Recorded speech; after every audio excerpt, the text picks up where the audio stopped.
Tangential acceleration. Consider an object moving along a circle of radius r. In time delta t, the object travels an arc distance delta s. So initially the object is at this point.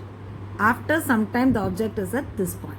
So the arc made by the object is what? Delta s. That is, the distance traveled by the object in time t is delta s. Now the corresponding angle made by the particle is how much? Delta theta. Okay.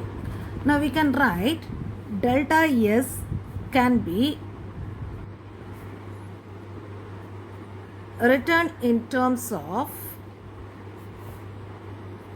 delta theta. Okay.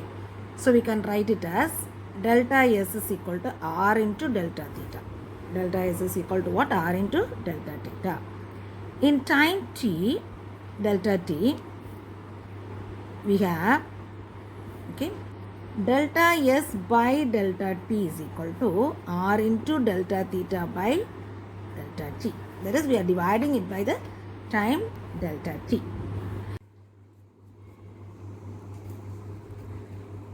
In the limit, when delta t tends to 0, okay, the above equation can be written as ds by dt is equal to r into d theta by dt.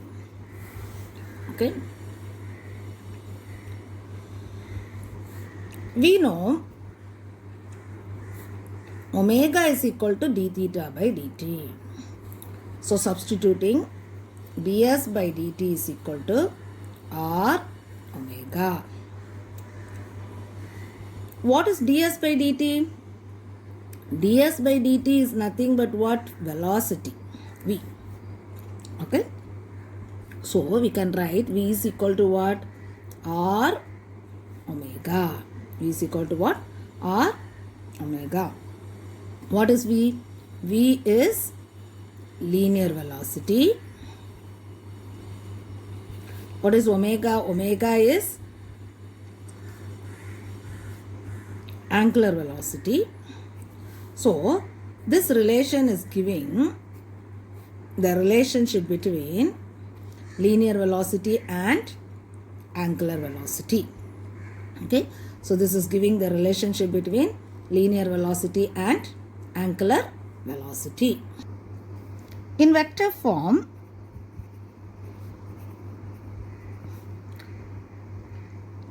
v is equal to omega cross r vector.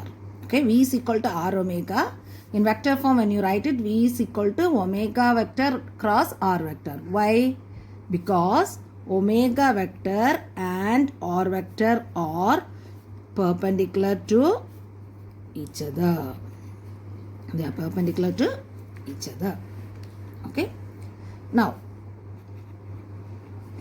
I am going to take the equation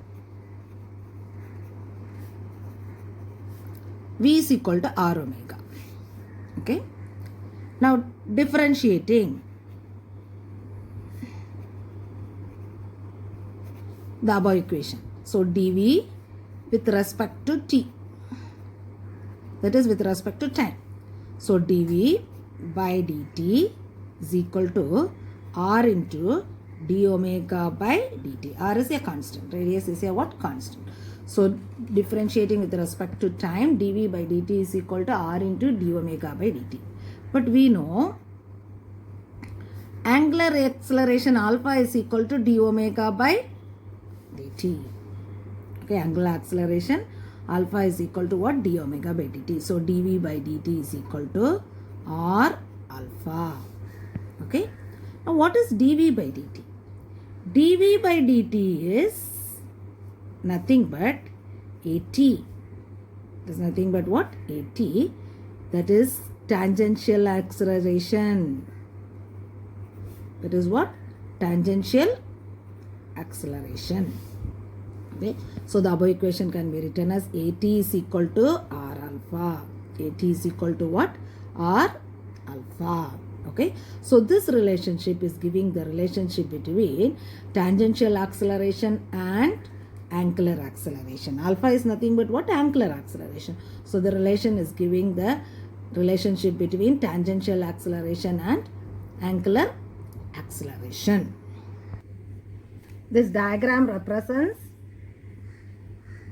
the direction of tangential acceleration. You know the tangential acceleration and the radius vector are perpendicular to that of each other, and the velocity and the tangential acceleration are in the same direction. Okay.